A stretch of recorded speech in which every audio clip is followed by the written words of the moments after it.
Thank you very much, Mr. President, for joining us this evening. Turns out to be a good time to speak with you. On Monday, you celebrate the first anniversary of your inauguration as President of Indonesia. And on Friday, this Friday, you celebrate a birthday. And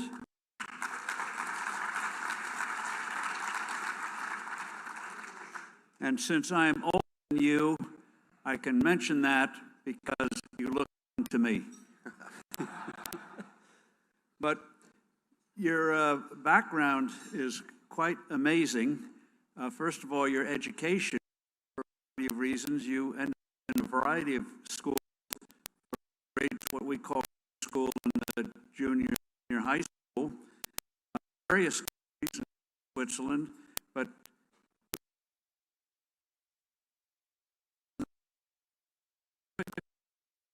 unique background in terms of your young education.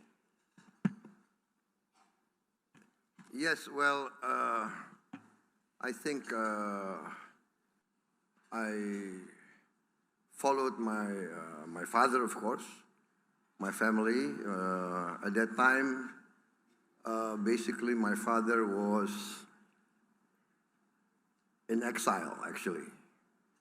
So he was an opponent of President Sukarno, and so when President Sukarno was in power, my father, for political reasons, and then he left the country and we followed. And so wherever my father had to go, we went, and then that's why basically every 2 years we moved to a new country. Finally, ending up in the United Kingdom in 1968. I returned back to Indonesia. At that time, of course, there was a political change. President Sukarno was replaced by President Suharto. My father was called back by President Suharto to serve in President Suharto's government, and I returned back to Indonesia in 1968.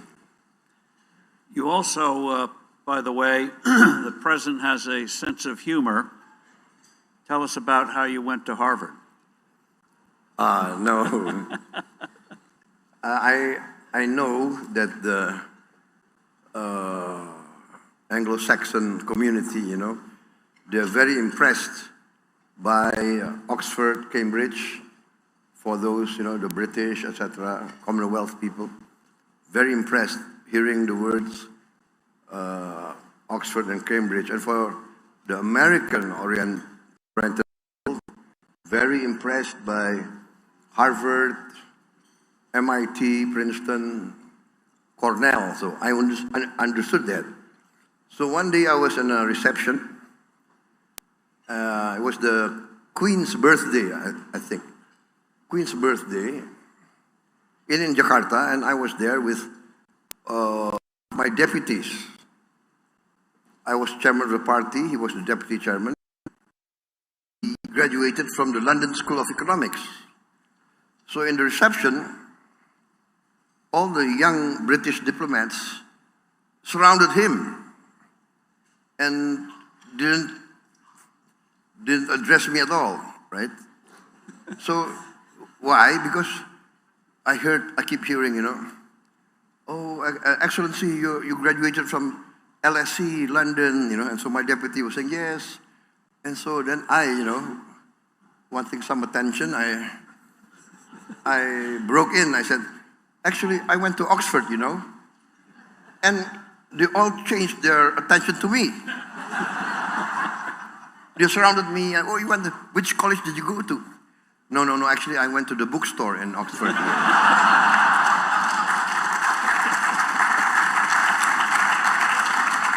But no, this works every time. It works every time. Yeah. Just now, a few minutes ago, I think there was Ted Oisius, yeah? Ted was there with William, right? And apparently both of them were graduates of Harvard, right? So they were very proud of it, you know? So they mentioned it, yeah, we are Harvard graduates, same class, 1984, right? He said. So, you know, I didn't want to lose out, so I said, no, I also went to Harvard.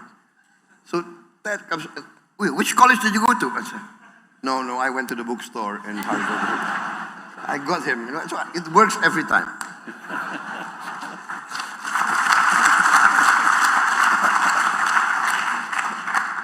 Well, you come from a very distinguished family.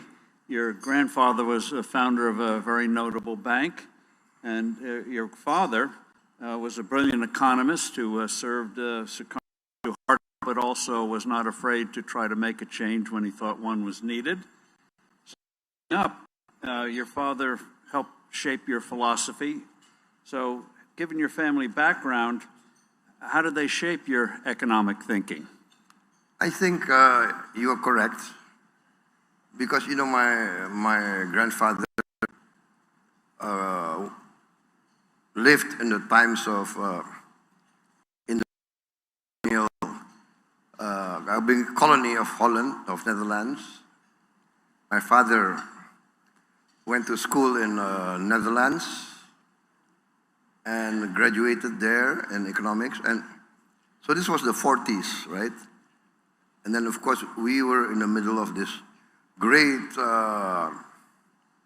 let us say, upheaval, fighting for our independence. So my father came back.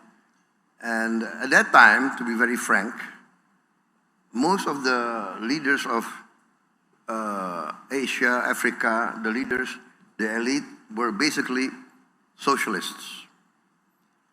Because at that time, socialism, in fact, even Marxism, communism, they were the movement that really advocated for freedom against the colonialists and the imperialists. I think that's why a lot of Asian, African leaders, movements of the young were practically left-wing socialists. Many were communists, and my father was also a socialist in his young days. In fact, he was a leader of the Socialist Party of Indonesia. But then, I think what influenced him a lot was when he was by our leaders to New York, to the United Nations, to represent Indonesia, lobby for Indonesia. And he was there, and there he made friendship with a lot of American leaders who basically were business leaders, who were capitalists. But many American capitalists in those days and leaders were also anti-imperialist and anti-colonialism. They were against all this colonial and imperialist movement, and America at that time was in the forefront of actually basically forcing the European colonial powers to decolonize. So I think that's my father got, and he was helped a lot by many American business leaders. He always talked of this Matthew Fox, I think. Matthew B. Fox. It was, at that time, I think, the founder of 20th Century Fox, I think, who became a good friend of my father and always helped the Indonesian independence movement. So it's very interesting. So when he came back from the US, in the early days of our independence, he became quite, I would say, even balanced. Of course, the thinking was always socialistic, but he understood that actually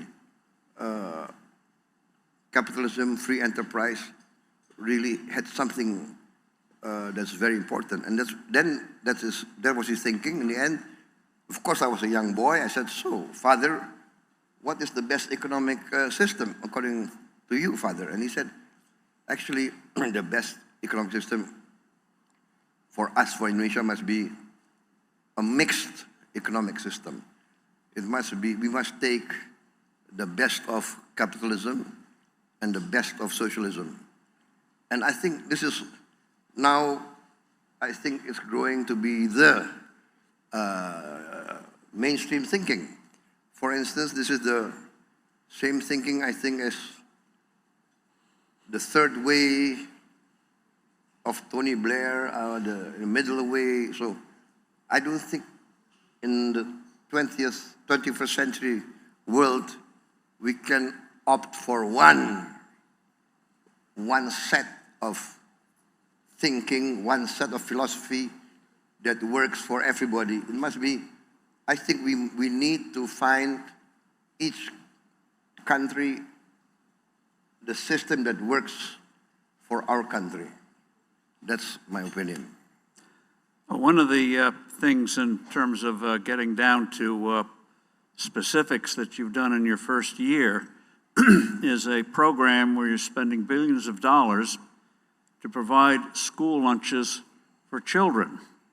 And walk us through what you learned from the Rockefeller Institute and others and how important it is for a meal for children to learn, but also what is this already starting to do to the local agricultural community? Talk about the kitchens that are being set up, and already it's beginning to have an impact. I'll steal some of his thunder. Right now, he is feeding each day the equivalent population of 7 Singapores. So walk us through this program. Yes, I think this free meal program, in Indonesian we call it MBG, Makan Bergizi Gratis, so free nutritious meal. Well, basically it came about, you know, I've been campaigning, I've been running for president, I think. I ran for president, I think, 5 times in this last 25 years, I think, 20. 5 times I ran, 4 times I lost. The last time I won. What I'm trying to say is, during this campaign, this 5 campaign, I traveled to many areas, to many villages, and every time I come to the village, I see young children greeting me. They come and stand and they wave and they... So I talk to them and I ask them, what's your age? And I was many times surprised.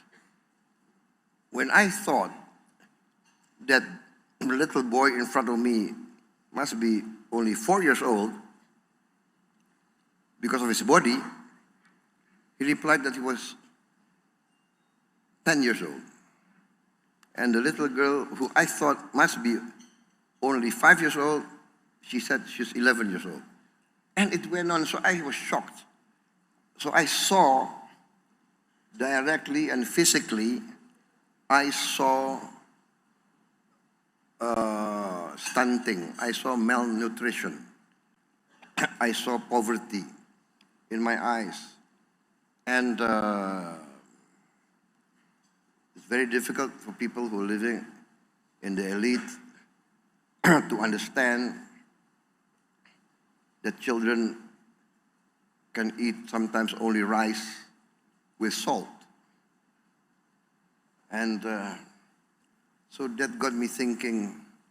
Then I remembered the schools in Europe, in UK, and the US. They had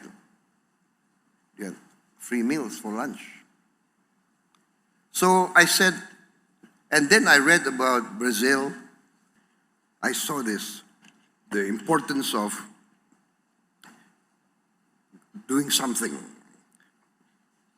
And then I realized that India, their per capita income is less than Indonesia. And yet their leaders had the courage to have free meal program for their children. So I said to my team, I said, if India can do it, why cannot Indonesia? And India, I think, has done it since 2010. And they have put it into their laws that free meal is mandatory for the children. Brazil does this. So when I started planning for this, it was in 2023, I think. And at that time, there were 77 countries that had a free meal program. So I said Indonesia must be the 78th or 79th. So we started planning, and I announced it as my campaign program, and we designed it. And now I'm proud to say, as of a few hours ago, we have now 11,400 kitchens. I think, yeah, 11,400. Yusa, berapa ya? Sorry, 11,900 kitchens. And we are feeding today 35.4 million mouths. So 35.4 million mouths. Yeah, and that's the equivalent of 7 Singapores. So we are feeding 7 Singapores every day. And I think, yes, we have glitches. I think we had food poisoning. But when we counted the number of meals we gave out, the number of food poisonings, I think the statistic is as low as 0.0007, which I think is not, I mean, even one poisoning is not acceptable. But I think in any human endeavor, to have a zero defect or zero accident or zero mistake, I think is very rare in human endeavor, in my opinion. I don't make an excuse. We are determined to make it as near to zero as possible. We increased our oversight, SOPs. We are now buying new equipment, filters for the water, test kits for the food, modern equipment to heat the water, to heat the trays that are being, so we are putting it, trying to increase all the oversight. Now with these meals, walk us through what it's already doing to the farming community. Yes, what we find out, you see, because now we send the money straight to the kitchen. We don't go through all these, layers of bureaucracy. We straight, and we have trained, before the whole program, we have trained 32,000 managers. These are all graduates from university, 32,000. We trained them 3 months, and then they are deployed into the villages. And then we have a partnership with local foundations, local groups, and local entrepreneurs. So this is a government and government-private, let us say, partnership, because the foundations, the local groups, some entrepreneurs, they are the ones who build the kitchens and run the kitchens according to our specifications and our SOPs. So one kitchen is designed to provide food to 3,000 between 3,000 to 3,500, 3,800 children and pregnant mothers. So what happens is, one kitchen will need 3,000 eggs every 2 days or every 3 days. We'll need 3,000 cucumbers, 3,000 carrots, 3,000 tomatoes, 3,000 pieces of chicken, and etc. So what happens is, the local farmers find out, oh, we have a guaranteed offtake for our products. And so they're growing new stuff.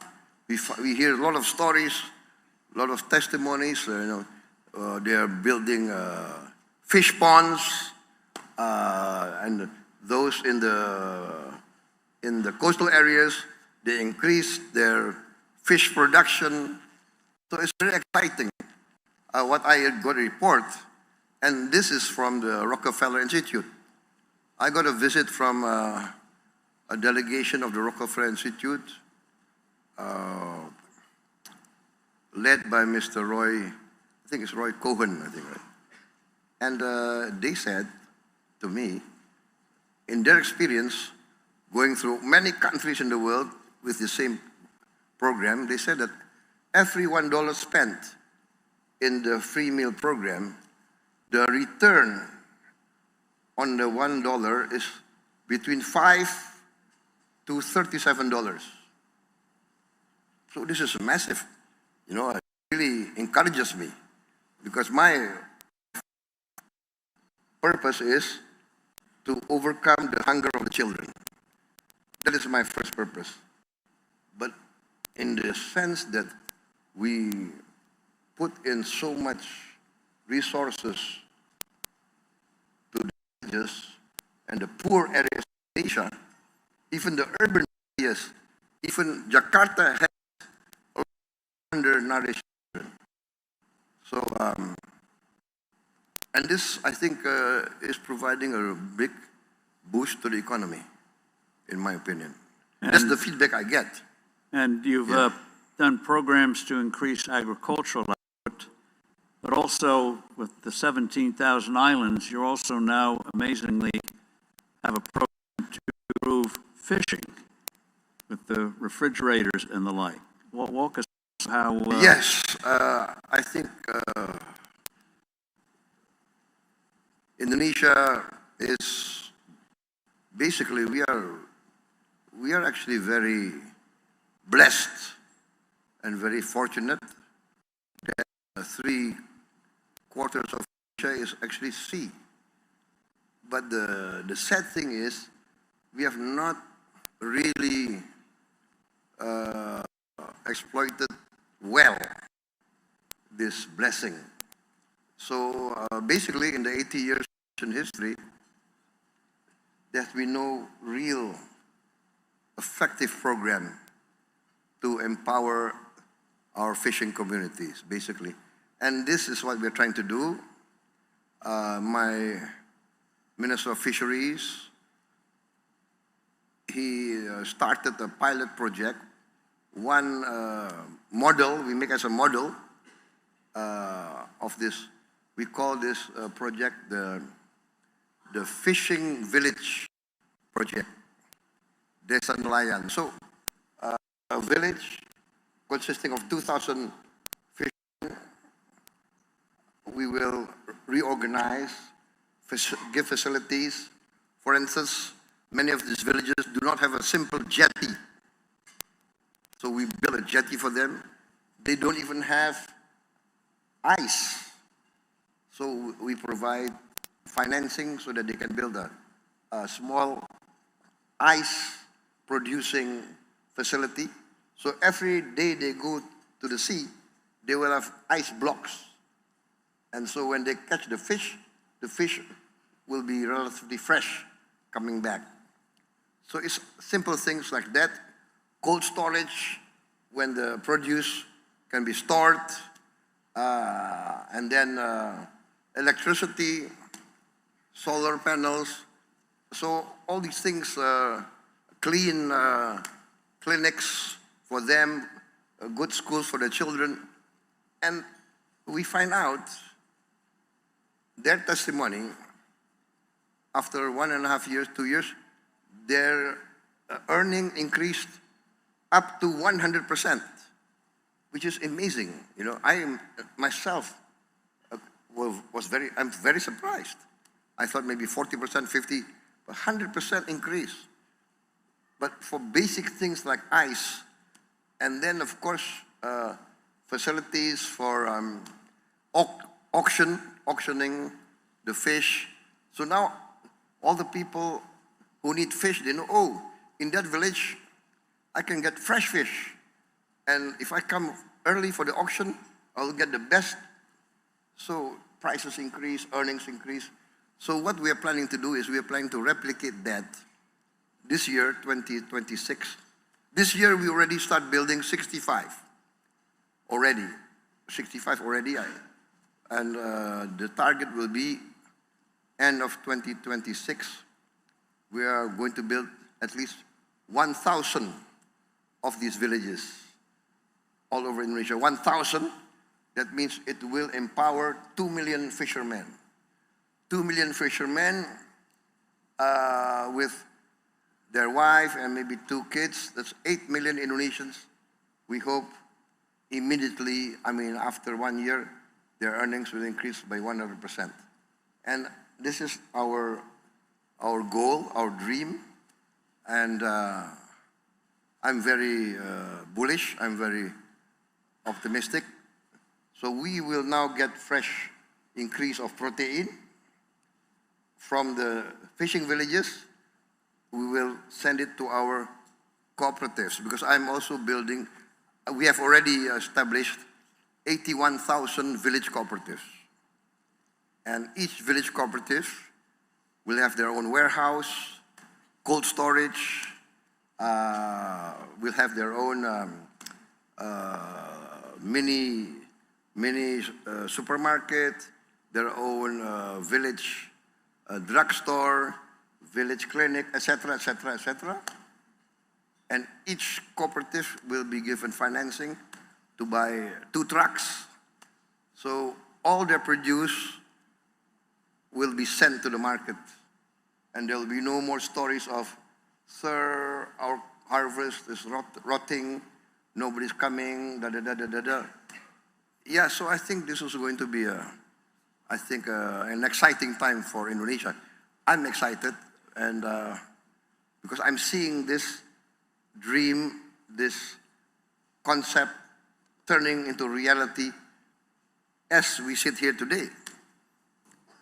And one of the things you've done was to wipe out old debts for a lot of small farmers and businesses that were around for years and years. Yes, exactly. Weren't going to be paid, so just wipe it out and let them have a fresh start. I think at that time when I came in, even before I came in, in my campaign, a lot of these representatives from the farmers and from the small business came to me and, sir, we can't get any new loans because our debt of 25 years ago is still in the books of the banks. So I called some of the bankers, we discussed, and basically I understood that actually in the banks, right, after 25 years, most of these banks have been written off already in the books of the banks. So, of course, there are the conservative bankers who said, no, sir, we cannot, what example will it give for the other lenders, borrowers, right? So I said, these people, 25 years, they cannot pay back because of bad weather, because of natural disaster, etc., etc. No way can they pay back. So to be realistic, I said there is such a thing as forgiveness. So I said we forgive the debt. Now, one of the things in what they call a macroeconomic sense you're doing is free trade agreements, and you have an agreement with the EU, European Union, to promote trade. Can you walk us through that? Yes, I think this is one of the achievements of my team, my economic team, led by Mr. Ailangga Hartarto. He's been working very hard with his team. And we succeeded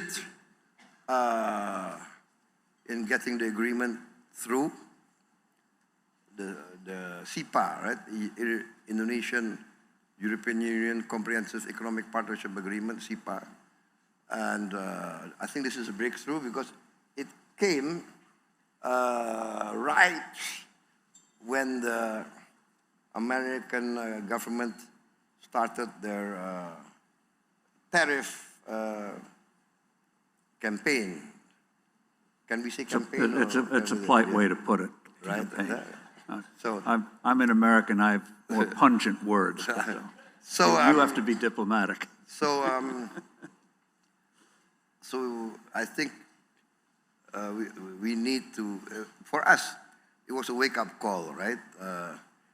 I mean, if I were an American, I understand the point of view of the Trump administration.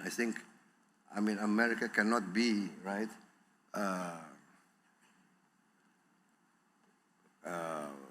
I mean, the whole world considers America to be a nice market, and then on the other way around, they don't also open their market to American goods. So there will always be, I mean, it's the duty of every leader to try to protect their people.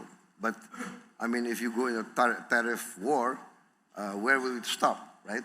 But for us, it's a wake-up call. So I said, now I tell my guys, my team, and I will talk to the business people. We must be more efficient. We must be more daring. We must be more, not always rely on an easy market. Oh, United States. I think this is opening up. But yes, and then that's why now we have a SIPA with the EU. I witnessed the signing of SIPA with Canada, and I think we are more and more trying to get these type of agreements with most markets, also with Latin America, with I think RCEP and CPTPP, etc. So we also are joining OECD. We requested to join. We've joined BRICS. So we believe that we should, be in all the markets that we can. But basically, more important is actually the Indonesian market. We are nearly 300 million people. So we must actually boost our capacity, our buying power. That's why I want to really empower the poor of Indonesia. That will create domestic consumption. When you campaigned, you gave your desire to increase the growth rate from 5% a year to 8% a year. What other steps are you taking? What industries do you see coming in the future to Indonesia? And what would you say to Americans and others about why they should invest in Indonesia today so you can get that 8% growth rate? I think 8% is very achievable. It's very achievable. As I mentioned to you, for instance, even with this free meal program, we are creating directly 1.5 million jobs. Directly. And there's 30,000 kitchens times 50 people working in the kitchen. 2 or 3 shifts, so 50 people times 30,000. That's 1.5 million. So the economic experts tell me that 1% growth will create 400,000 jobs. Well, we created already 1.5 million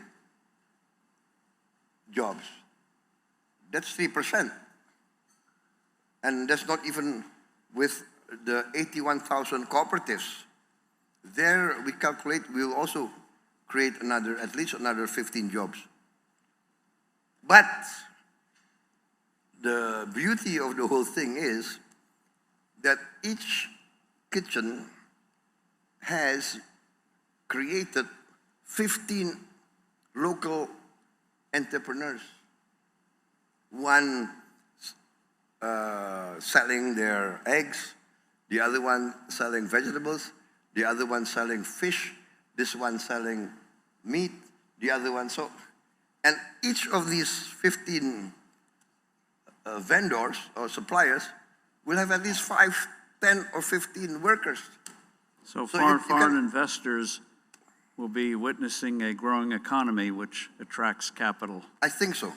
Growing economy, and if these people have money, what do?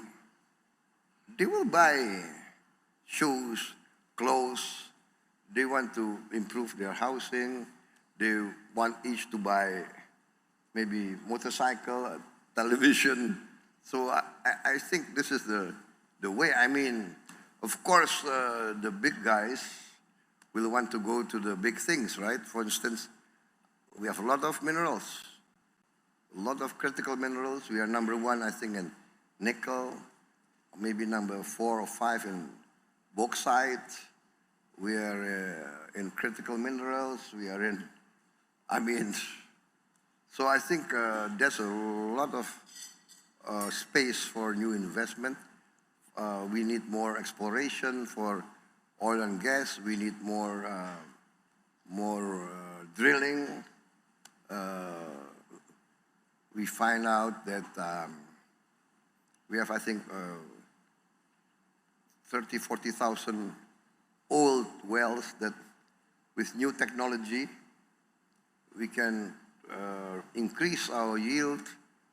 So I think there's a lot of room for investment, and I think Indonesia must be something that will attract a lot of interest to come in, because I think not many economies, I think, in the present world enjoy. Even now we are growing at 5% a year. I mean, many other countries are not even growing at all. 1%, 2%, even. I just came from Sharm el-Sheikh. I meet all the leaders, and we were exchanging notes, and many countries are struggling with energy and all that. And I think we are blessed with so many resources, but of course, I'm not satisfied. We have to manage better our resources. One of the couple of things you're doing, one is improving tax collection, and the other is you may be looking at tax cuts to help stimulate the economy. And another thing you're doing is you've created a second sovereign wealth fund, Danantara, which has under assets starting off $1 trillion. And it not only includes your banks, but it includes Pertamina. But also, amazingly, you had 1,000 state-owned businesses that now you're going to rationalize, reduce, because together they're only returning 1% on assets. So if you rationalize these things, free up capital for better use, that alone will give a boost to the economy. I think so. So I've given direction to the chairman of the Danantara to rationalize everything, cut down from the 1,000 state-owned enterprise maybe to more rational figure, maybe 200 or 230, 240, and then run them with international standards, right? So I am convinced that that 1 or 2% return can increase, must increase. I think, and I I told the Danantara management to run it on an international business standards. You can look for the best brains, best talents, and I've changed the regulations. Now, expatriates, non-Indonesians can be leading our SOEs.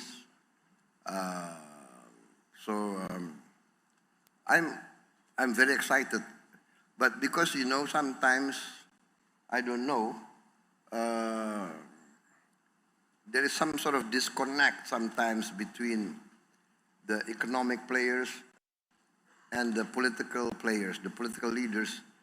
Many political leaders, I think, do not want to do their homework. Many political leaders maybe are afraid of figures or afraid of business. So I think it now behooves all the younger leaders of Indonesia who want to be political leaders. You must understand business and economics. I think I heard somewhere, was it under Clinton's campaign somewhere, that he put in this campaign room, what? It's the economy, stupid. It's the economy, stupid. I don't know how to translate it into Indonesian, yeah? But it's the economy, stupid. If you don't understand the economy, you can be fooled by the economists, right? So you must never be intimidated by the so-called experts. I'm talking to my younger guys, right? So one of the things you've been very open about is battling corruption.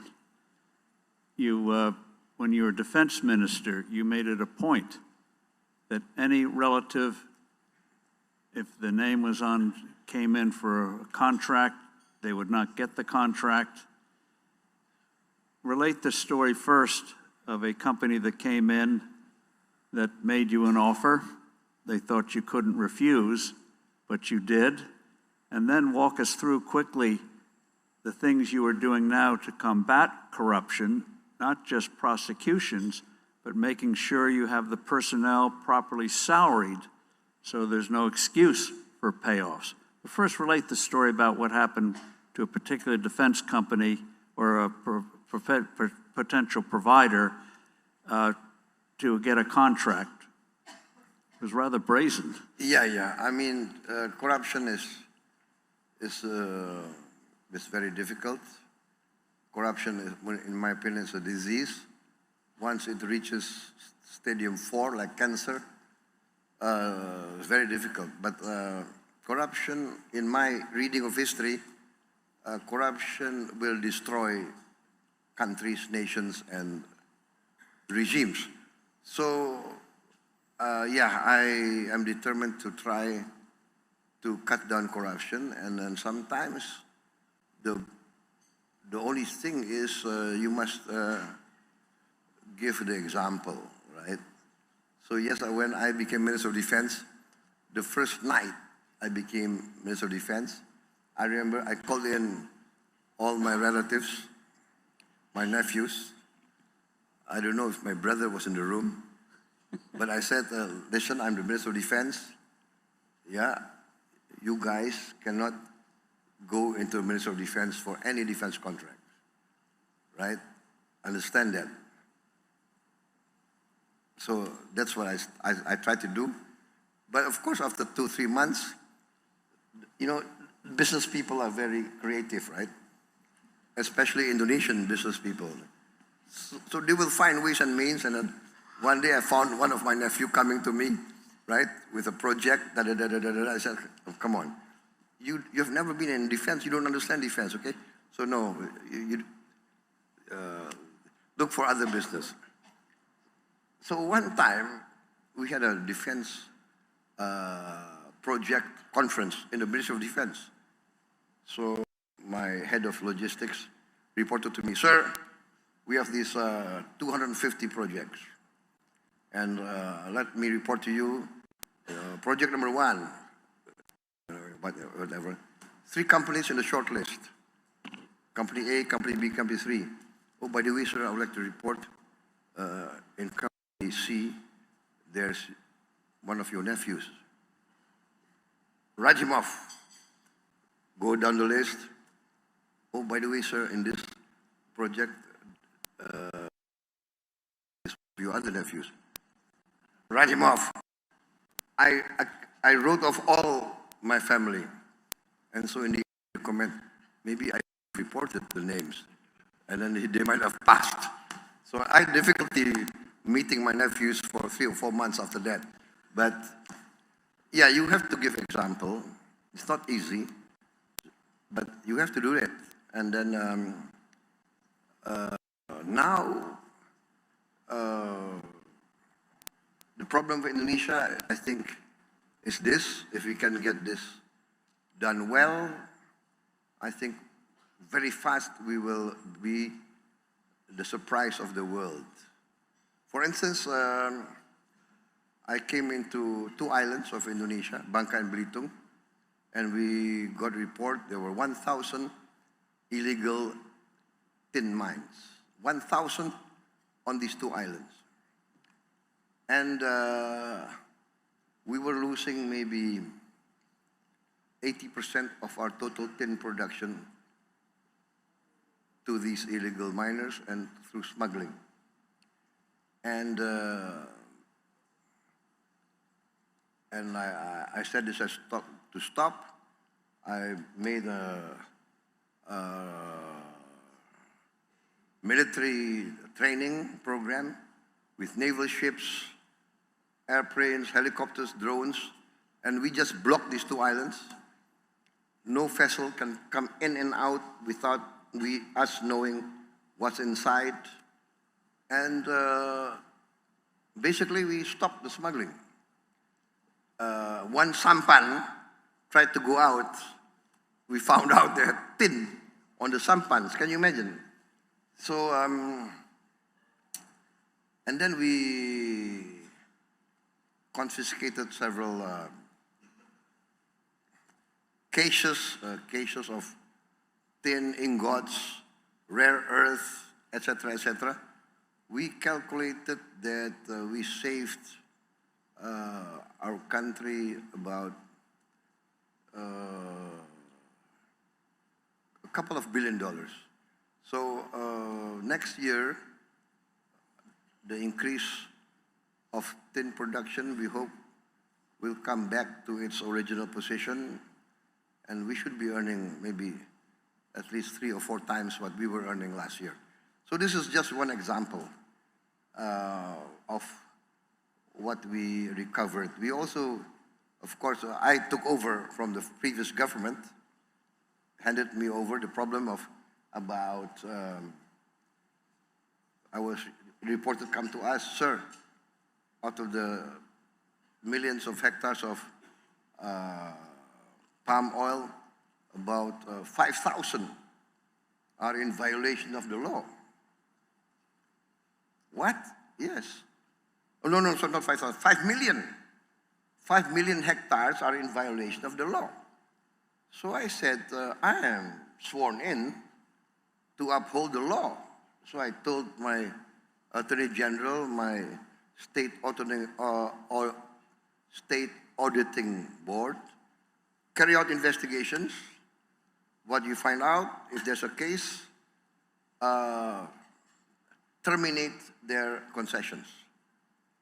And that's what we did. I think by as of this month, we have recovered about 3.7 million hectares of plantations that violated the law.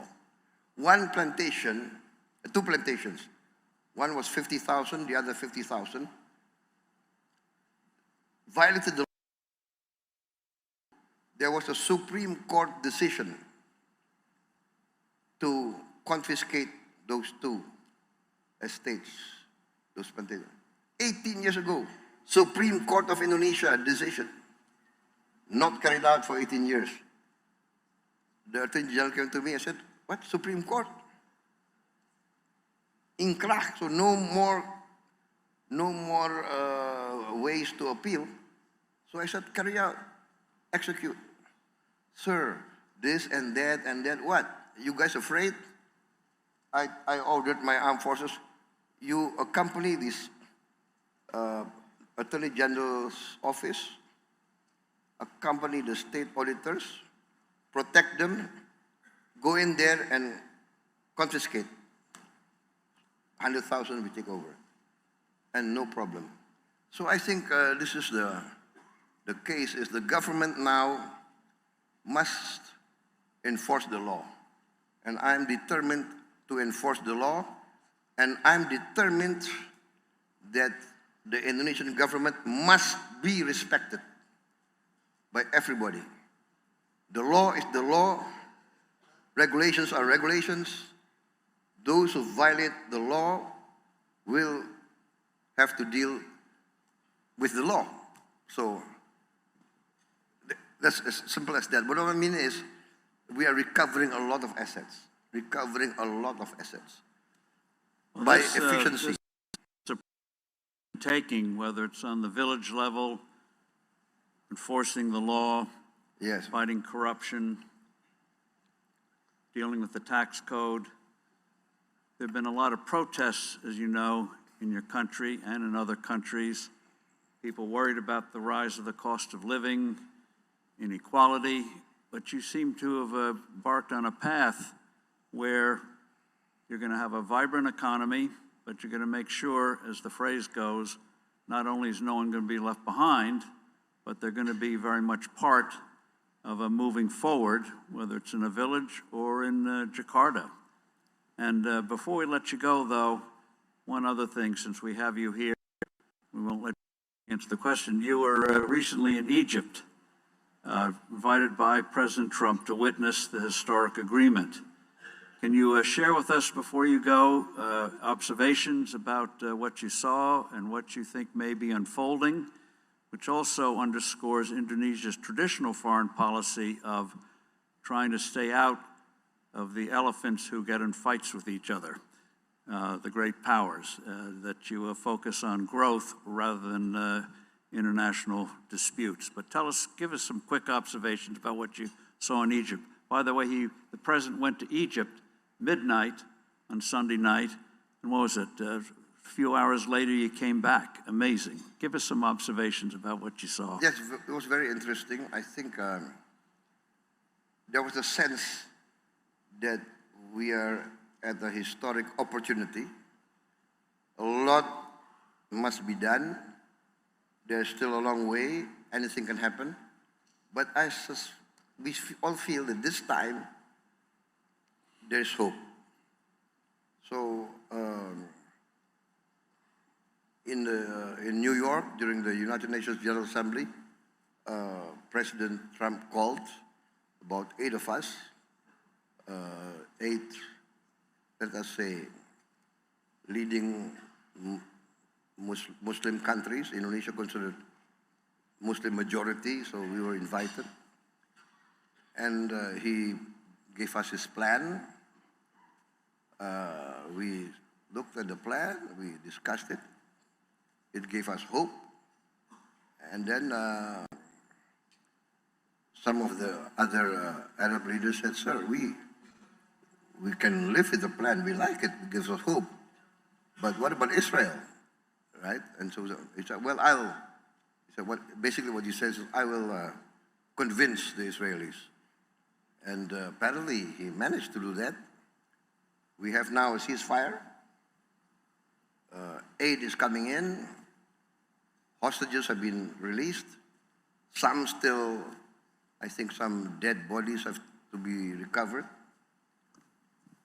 So yes, there is, I would say, still hope that we can get this through. And Indonesia is still willing to be part of that. If they need peacekeeping troops, we said we are willing to provide peacekeeping troops. And so I'm optimistic. I hope that this can go through.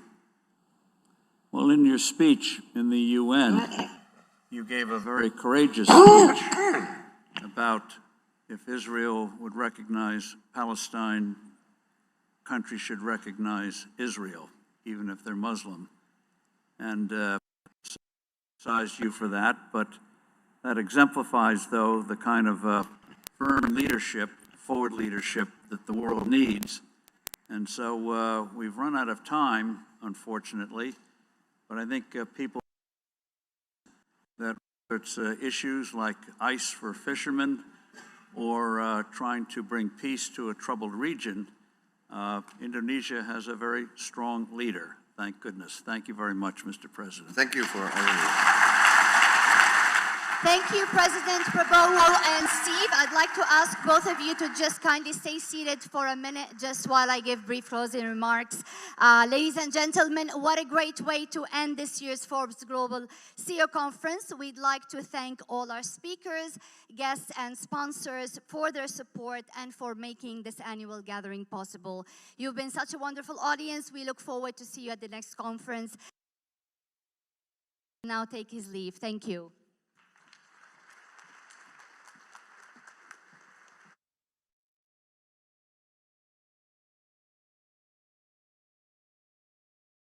Jangan lupa like, comment, share, dan subscribe channel media Gemadika.